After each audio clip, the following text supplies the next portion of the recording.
Fala, família Arrepiei. Quem mora em casa com laje de zinco sabe, o barulho é o nosso maior inimigo. O zinco estala com o frio, vibra com o vento, mas ele não deveria caminhar. O relato de hoje veio do Douglas, lá de Nova Iguaçu. O realismo cotidiano dele era chegar do trabalho, subir para a laje para tomar um ar e depois dormir. Mas faz 2 semanas que o sono dele foi embora. Às 3 da manhã, o barulho começou, vrauou. Vrauou.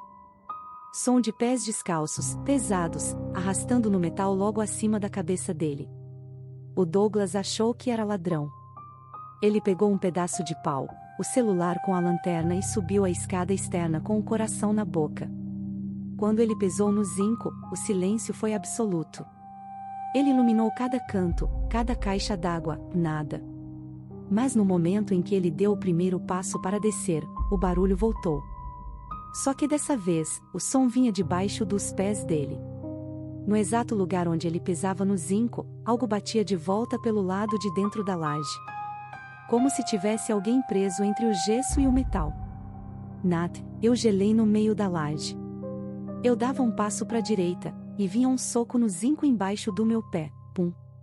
Eu corria para a esquerda, e o som me perseguia. Não tinha espaço físico ali entre o telhado e a laje para uma pessoa estar, era um vão de 10 centímetros. Eu desci a escada quase caindo. Entrei no quarto e olhei pro teto. O gesso estava intacto, mas eu via o zinco lá em cima baixar, fazendo uma curva, como se alguém invisível e muito pesado estivesse sentado exatamente em cima da minha cama.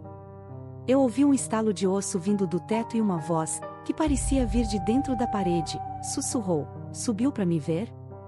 Agora eu vou descer para te visitar." O Douglas não dormiu mais. Mas o pior não foi o que ele ouviu na laje, foi o que começou a acontecer dentro de casa 2 dias depois. O inquilino do zinco tinha achado a chave da porta.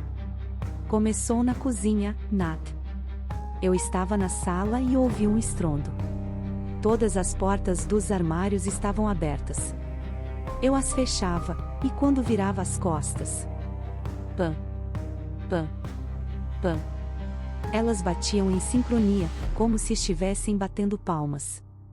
As gavetas da cômoda do meu quarto começaram a abrir sozinhas, jogando as minhas roupas no chão.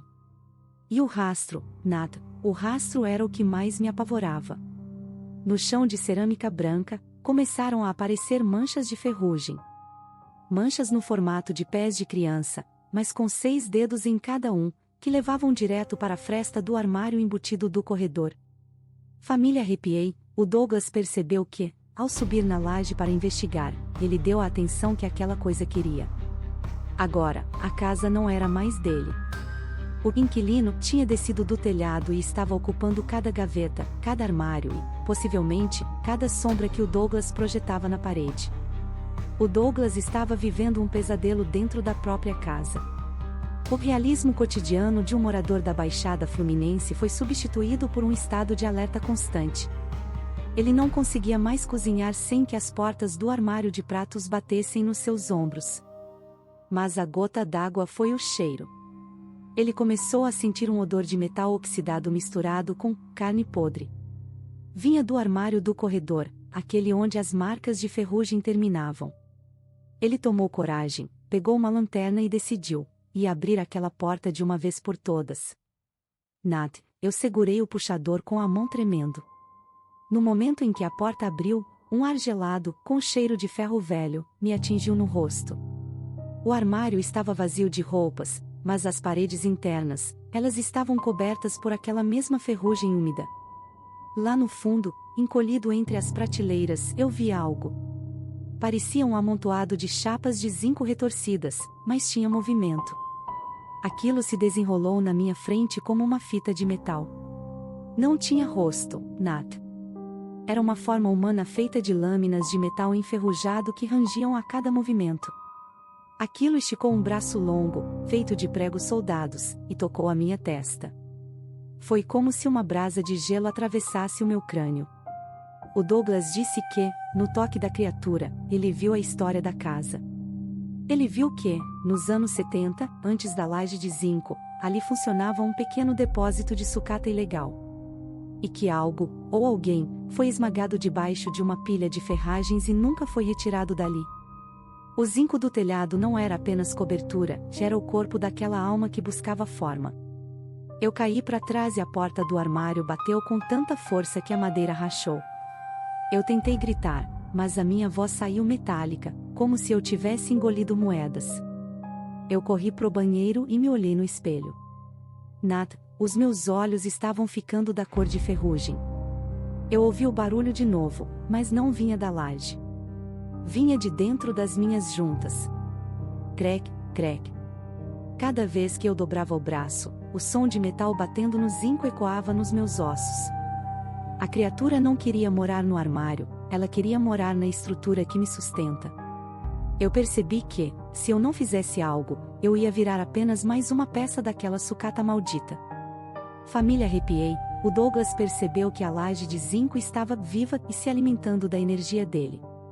Ele tentou ligar para um vizinho, mas o celular na mão dele começou a esquentar até queimar os dedos dele. O metal da casa estava respondendo ao mestre que morava no telhado. O Douglas entendeu que não dava para benzer o que era feito de ferro e ódio. O realismo cotidiano dele acabou quando ele percebeu que a pele dele estava ficando acinzentada, com cheiro de moedas velhas. Ele não pensou duas vezes, pegou todas as economias, chamou uma equipe de demolição e deu uma ordem clara: arranquem todo o zinco. Agora. Nat, os pedreiros contam que, quando as primeiras chapas foram arrancadas, o barulho não foi de metal saindo. Foi um grito. Um som agudo, como se o teto estivesse sangrando óleo. Debaixo de uma das vigas principais, eles acharam algo que explicava tudo: uma antiga prótese de perna, feita de ferro pesado, presa na estrutura da casa. Alguém tinha sido esquecido ali, e a alma se fundiu com a própria cobertura da casa. O Douglas mandou levar todo aquele metal para bem longe, para ser derretido. Ele achou que o silêncio finalmente voltaria para Nova Iguaçu. Mas o metal é um condutor, família Arrepiei, e ele não esquece para onde deve voltar. Hoje o Douglas mora em um apartamento, longe de qualquer laje de zinco. Mas ele me contou que o trauma deixou uma sequela. Às vezes, no meio da noite, ele sente uma pressão no peito, como se algo invisível e pesado estivesse sentado sobre ele. E o pior, ele começou a notar que, toda vez que ele passa perto de um portão de ferro ou de um carro estacionado, o metal estala. Tique, tique. Como se a sucata estivesse cumprimentando um velho conhecido. O inquilino do zinco pode ter perdido o telhado, mas ele deixou a marca da ferrugem no sangue do Douglas. Ele sabe que, no dia em que o Douglas parar de se mexer, ele vai virar apenas mais uma peça desse lixão espiritual. O Douglas não sobe mais em escadas. Ele diz que tem medo de olhar para o horizonte e ver a silhueta de ferro esperando por ele no topo de algum outro telhado da Baixada. Essa história do Douglas é para quem acha que barulho no telhado é sempre gato ou vento. Se o som dos passos seguir o ritmo dos seus, se o zinco reclamar quando você pisa e se as portas da sua casa começarem a bater sem corrente de ar. Cuidado! Você pode estar servindo de base para um inquilino que não paga aluguel e que quer muito mais do que apenas um teto. E você, família Arrepiei? Já ouviu passos na sua laje que pareciam pesados demais para um animal? Já encontrou marcas de ferrugem onde não deveria ter metal? Comenta aqui embaixo.